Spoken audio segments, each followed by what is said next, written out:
Le Mans. Stoletna tradicija pisanja dirkaških sanj in lova za dirkaško slavo. 13,5 km dolg krog na najbolj sloviti dirki na svetu gosti več kot 60 dirkalnikov in 180 dirkačev, ki kljubujejo izzivom vzdržljivosti, narave, dirkaške tehnike in koncentracije.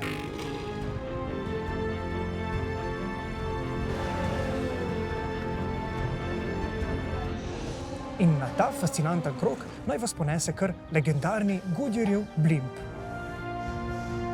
Spoznajte slavne zavoje Indianapolis, Daytona, Porsche, Dunlop pa neskončno ravnino Mulsanne, kjer padajo hitrostni rekordi.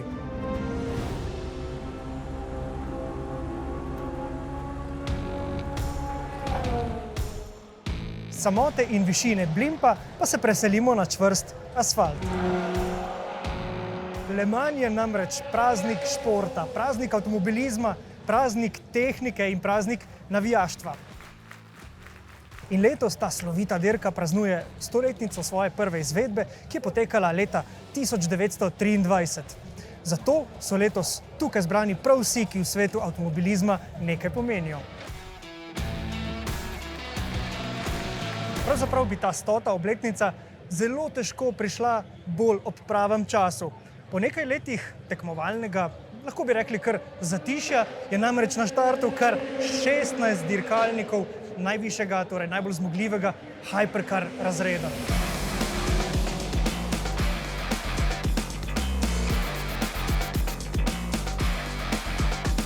Tu je branilec naslova Toyota, pa najuspešnejša ekipa Le Mans Porsche, pa domača francoska ekipa Peugeota, vrnil se je Ferrari, pa najglasnejši dirkalnik na startu ameriški Cadillac in za nameček še dve manjši ekipi, ki osvajata navijaška srca, Glickenhaus in Van Wall. Prvenstvo vztrajnostnih dirk je torej z novimi pravili resnično dobilo močan nov zagon. In tukaj v dirkaškem pedoku se veliko pogovarjamo, katera ekipa bo na tej dirki najuspešnejša, napeto spremljamo dirko. In takole, že po prvih urah je popolnoma jasno, da se Toyota nikakor ne bo sprehodila do nove zmage.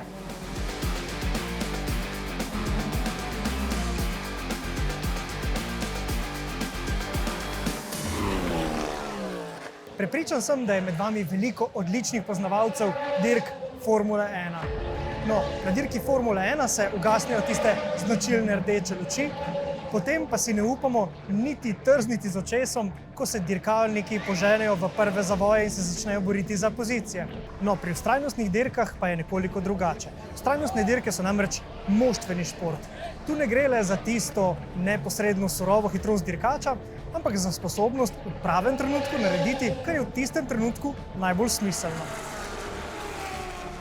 Tudi sam sem sicer neprimerljivo z Le Mansom, ampak vendar uspel odpeljati nekaj vztrajnostnih dirk in tako vsaj delno spoznati njihove zakonitosti. Na primer, kljub temu, da v ekipi nisem dosegal najhitrejših časov krogov, sem z nekaj sreče in dobro taktično odločitvijo pri postanku v boksih uspel prehiteti kar nekaj ključnih tekmecev. No, dobro pa se spominjam tudi, kako grenak je občutek dirkača v dirkalniku, če njegova napaka, recimo če obstane v pesku, iz dirke izloči tudi njegova moštvena kolega.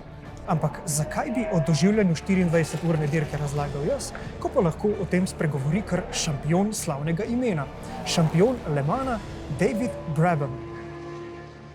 Yeah, how you approach a weekend like this, I mean, you've done a massive amount of preparation prior to.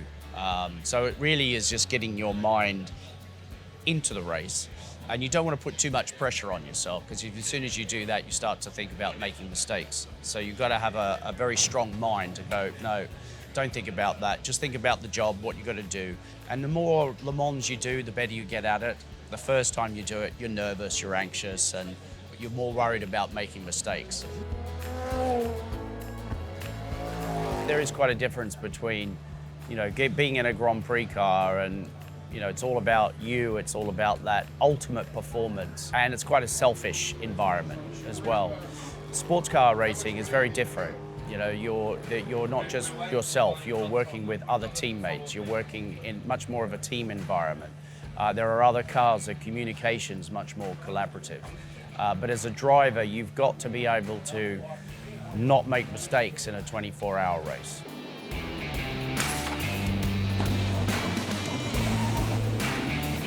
Yes, it's about pace, you've got to be fast, but you've got to have a capacity in the background to make sure that you can maneuver out of a situation. You could be going through the Porsche curves out the back, which is really fast, and there's something on the road. You've got to have some time to be able to react and avoid anything like that. Menjave v vodstvu, spremembe vremena. Na eni strani proge je sijalo sonce, na drugi strani padal dež, dirkalniki so se vrteli in številni so izgubljali mesta in se prehitevali samo po zaslugi tega, da so izbrali drugačne pnevmatike kot svoja konkurenca. Tale dirka je popolnoma nepredvidljiva. In ravnokar nam je ena izmed dirkaških ekip razreda LMP2 odprla svoja vrata v svojo garažo in uspeli smo prisostvovati enemu postanku v boksih. In ja, resnično gre za izjemno dramatično in napeto pričakovanje in potem hitro izvedbo v sekundah. Poglejte. If you actually look at all the wins, you'll see that most wins have the least amount of time in the pits. The pit stops are quite long. You put the fuel in, you can't change the tyres. You can only change the tyres when you do that. And you only have a couple of people that can make those changes. So a pit stop's quite long. So the more laps you can do coming in without having to change tyres, the more chance you have of winning. Ravno pnevmatike so ena izmed komponent vozila, ki so med 24-urno dirko najbolj na udaru. No in nič kolikokrat se je že zgodilo, da je ravno pravilna izbira pnevmatik oziroma pametno in skrbno ravnanje z njimi odločilo o končnem zmagovalcu. No in zato vas povabim v zanimivo Goodyearjevo delavnico, ki je za čas dirke največja delavnica za hitro premontažo pnevmatik v Franciji. You're really in the heart of Le Mans. I give you a little fact to bring it to life. So the winning LMP2 car last year, it did over 5,000 kilometers in completing and winning the race. That's about the equivalent of 16 Formula One Grand Prix or slightly over. So in essence, we're servicing 2/3 of a Formula One season in 24 hours here. You know, to give it the scale, it's huge. So teams will come with their tyre trolleys, bringing their rims to us.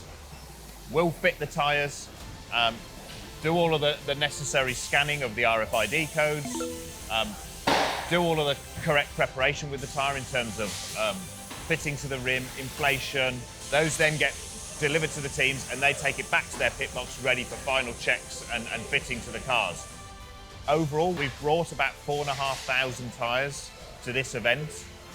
The majority of them are to equip the 24 LMP2 teams that we're supplying in what is the biggest class on the grid. It is one specific tyre.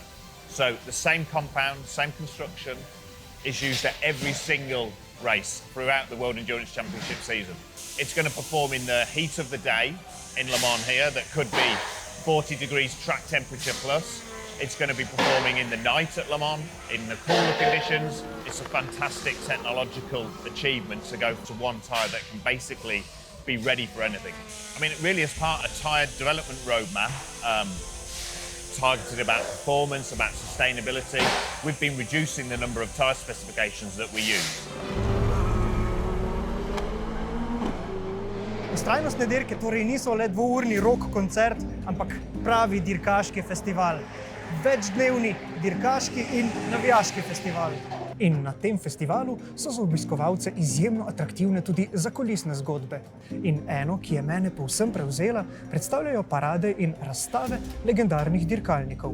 In ob takšni paradi človeku postane povsem jasno, da bodo ljubitelji avtomobilskega športa električne dirkalnike zelo težko sprejeli. Na paradi je namreč najbolj bučen aplavz zbrane množice prejel legendarni Mazdin dirkalnik z visoko vrtečim se Wanklovim motorjem. In zakaj takšen aplavz? Ker je ta dirkalnik najbolj glasen.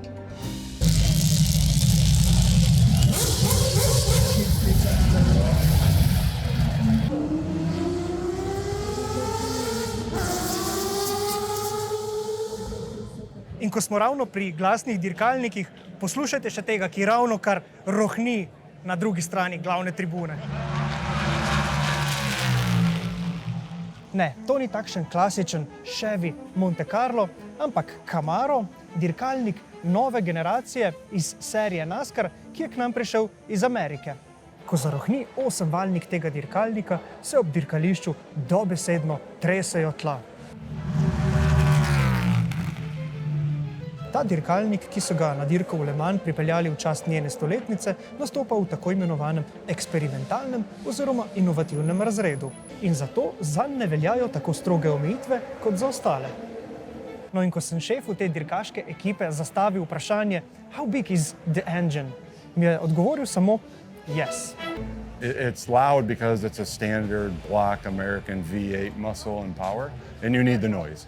And then you not only need the noise, but you need the car to rumble. The earth needs to shake. Motorsports has always been two things. It's always been technology and drive-in innovation, tires, motors, the vehicle, but it's always been entertainment. People want to see things go fast. No, ampak vseeno, kubični centimetri, kilovati, konjske moči pri tem avtomobilu niti niso najpomembnejši. Ta dirkalnik prinaša tudi nekaj potencialno revolucionarnih tehničnih rešitev. Pa ga poglejmo od blizu. The car itself, lots of innovations. Where the aerodynamics are, how it hits, what goes under the car, what comes over the car. You know, we've taken a lot of weight out of the car. A lot of what we do with the standard package for NASCAR Cup is run on ovals. So turn left, turn left, turn left, turn left.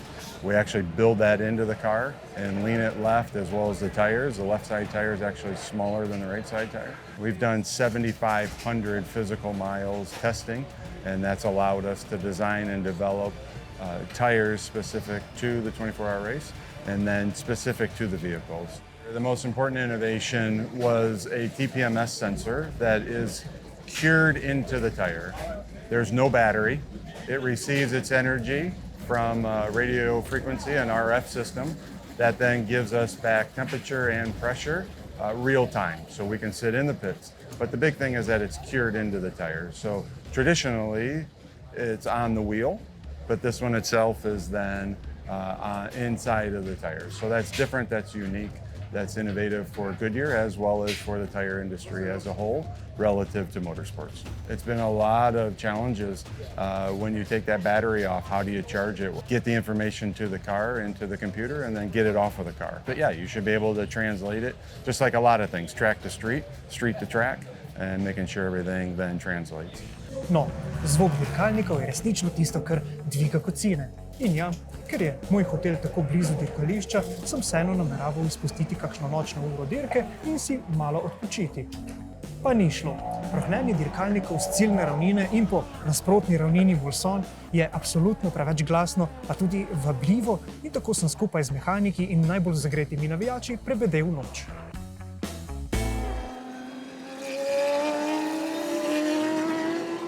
No, kako pa nočno dirko v Le Mansu doživljajo dirkači? Yeah, I mean, for me, I've been one of the lucky people that I can sleep anywhere.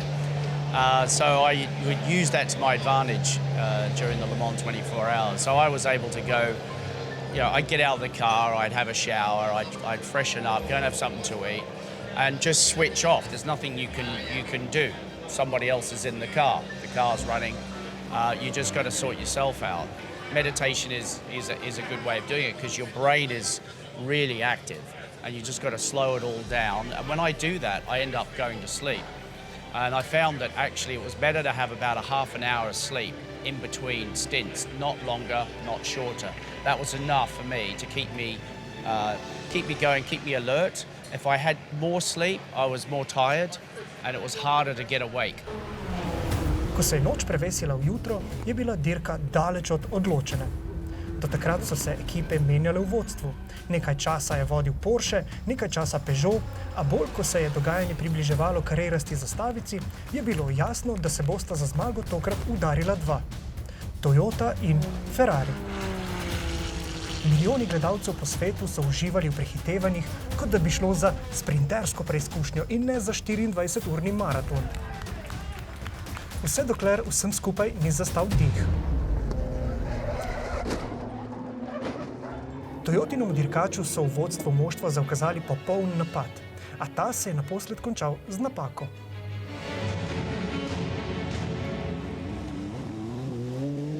Voznikom Giovinazziu, Caladu in Pierguidiju je bila odprta pot do zmage. A ker so vztrajnostne dirke moštveni šport, je na naslovnice z zmago po kar 58 letih premora torej prišlo moštvo Ferrarija.